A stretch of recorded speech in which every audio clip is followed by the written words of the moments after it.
আসসালামু আলাইকুম ওরহমতুল্লাহি ওবরাকাতুহ। আজকের ভিডিওতে আমরা একটি খুব জনপ্রিয় এবং আলোচিত টপিক নিয়ে কথা বলব। কেয়ামতের আগে খোরাসান থেকে কালো পতাকাবাহী একদল লোক বের হবে, যারা ইমাম মাহদির সাথে যোগ দেবে।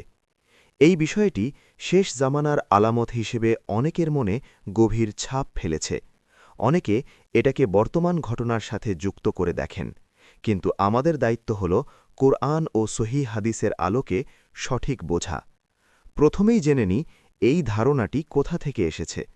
রসূলুল্লাহ সাল্লাল্লাহু আলাইহি ওয়াসাল্লামের কয়েকটি হাদিসে খোরাসান অর্থাৎ পূর্বাঞ্চল থেকে কালো পতাকা নিয়ে একটি দলের আগমনের কথা উল্লেখ আছে। এই দল ইমাম মাহদির আগমনের সাথে যুক্ত বলে বর্ণিত। একটি বিখ্যাত বর্ণনা হল হজরত সাউবান রদিয়াল্লাহু আনহু থেকে। রসূল বলেছেন, যখন তোমরা দেখবে কালো পতাকাগুলো খোরাসান দিক থেকে এসেছে, তখন তাদের সাথে যুক্ত হয়ে যেও, এমনকি বরফের ওপর হামাগুড়ি দিয়ে হলেও। কারণ তাদের মধ্যেই আল্লাহর খলিফা মাহাদি থাকবে। এই হাদিসটি মুসনাদ আহম্মদ, সুনান ইবনে মাজা, মুস্তাদরাক হাকিম প্রভৃতি গ্রন্থে পাওয়া যায়। আরেকটি বর্ণনায় আছে, পূর্ব দিক থেকে কালো পতাকাবাহী একদল লোক আসবে। তারা ইমাম মাহাদির খিলাফত প্রতিষ্ঠায় সাহায্য করবে এবং শেষ পর্যন্ত তার হাতে বিষয় সোপর্দ করবে। এই দলের বৈশিষ্ট্য হিসেবে বলা হয়েছে, তারা খোরাসান, বর্তমান আফগানিস্তান, ইরানের পূর্বাঞ্চল, মধ্য এশিয়ার কিছু অংশ থেকে আসবে। কালো পতাকা হবে তাদের চিহ্ন। তারা অপ্রতিরোধ্যভাবে এগিয়ে যাবে। কোনো কিছু তাদের থামাতে পারবে না যতক্ষণ না তারা বাইতুল মুকাদ্দাস বা জেরুজালেম পর্যন্ত পৌঁছায়। তারা সুফিয়ানির মতো শত্রুর বিরুদ্ধে লড়াই করবে। শেষে ইমাম মাহাদির নেতৃত্বে যোগ দেবে বা তাকে সমর্থন করবে। এখন প্রশ্ন হল, এই হাদিসগুলো কি সহি? এখানে মতভেদ আছে। কিছু আলেম বলেন, হাকিম নিশাপুরি বলেছেন এটি সহি, বুখারী মুসলিমের শর্ত অনুযায়ী। ইবনে কাসিরও সনদকে শক্তিশালী বলেছেন। কিন্তু অনেক বিখ্যাত মুহাদ্দিস যেমন ইবনে জাউজি, জাহাবি, আলবানী এগুলোকে দুর্বল বা জাইফ বা কোনোটিকে মুনকার বা জাল বলেছেন। কারণ সনদে কিছু দুর্বল রাবি আছে, যেমন ইয়াজিদ বিন আবি জিয়াদ, আবু কিলাবার তাদলিস ইত্যাদি। আলবানী বলেছেন, এই হাদিসের অর্থ সহি, অর্থাৎ পূর্ব থেকে সাহায্যকারী দল আসবে, কিন্তু মাহাদি তাদের মধ্যে থাকবে, এই অংশটি শক্ত প্রমাণিত নয়। আরও গুরুত্বপূর্ণ, ইমাম মাহাদির আগমন নিজেই সহি হাদিসে প্রমাণিত।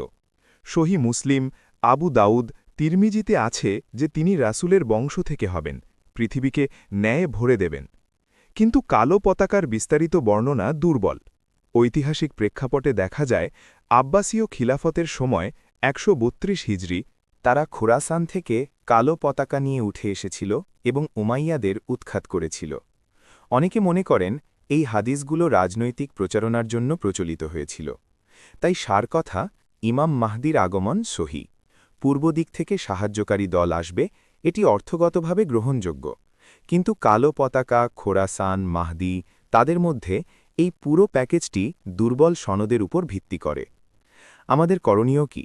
১. শেষ জামানার আলামত নিয়ে অতিরিক্ত আগ্রহ না করে সুন্নাহ মেনে চলা। ২. কোনো গ্রুপ বা দলকে দেখে তাড়াহুড়ো করে এটাই সেই দল বলে বাইয়াত না দেওয়া। ৩. ফিতনার যুগে দ্বীনকে আঁকড়ে ধরা, ইলম অর্জন করা। ৪. দোয়া করা, আল্লাহ যেন আমাদেরকে ফিতনা থেকে রক্ষা করেন এবং সত্যের পথে রাখেন।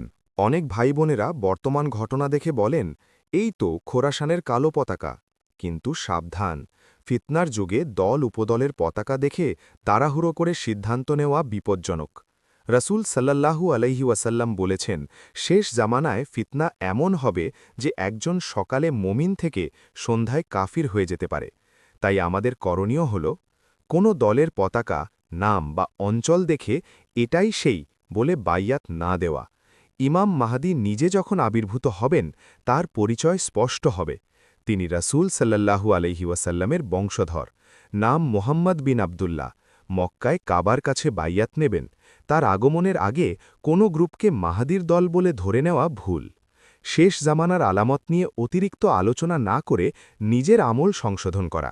নামাজ, কোরআন তিলাওয়াত, জিকির, সাদকা এগুলো ফিতনা থেকে রক্ষা করবে। রাসূল সাল্লাল্লাহু আলাইহি ওয়াসাল্লাম বলেছেন, যে ব্যক্তি দ্বীনের উপর অটল থাকবে তার জন্যে সওয়াব শহীদের মতো। সবসময় দোয়া করা, আল্লাহুম্মা ইন্না নাউযু বিকা মিন ফিতনাতিল মাহইয়া ওয়াল মাসিহিদ দাজ্জাল ওয়া ফিতনাতিল মাহদি ওয়া ফিতনাতিল মামাত। হে আল্লাহ, আমরা তোমার কাছে ফিতনা থেকে আশ্রয় চাই, জীবনের, মৃত্যুর, দাজ্জালের এবং মাহাদিল ফিতনা থেকে। ভাই বোনেরা, এই যুগে সত্য মিথ্যা মিশে যায়, তাই ইলম অর্জন করুন, আলেমদের কাছ থেকে জানুন, কোরআন সুন্নাহ আলোকে জীবনযাপন করুন।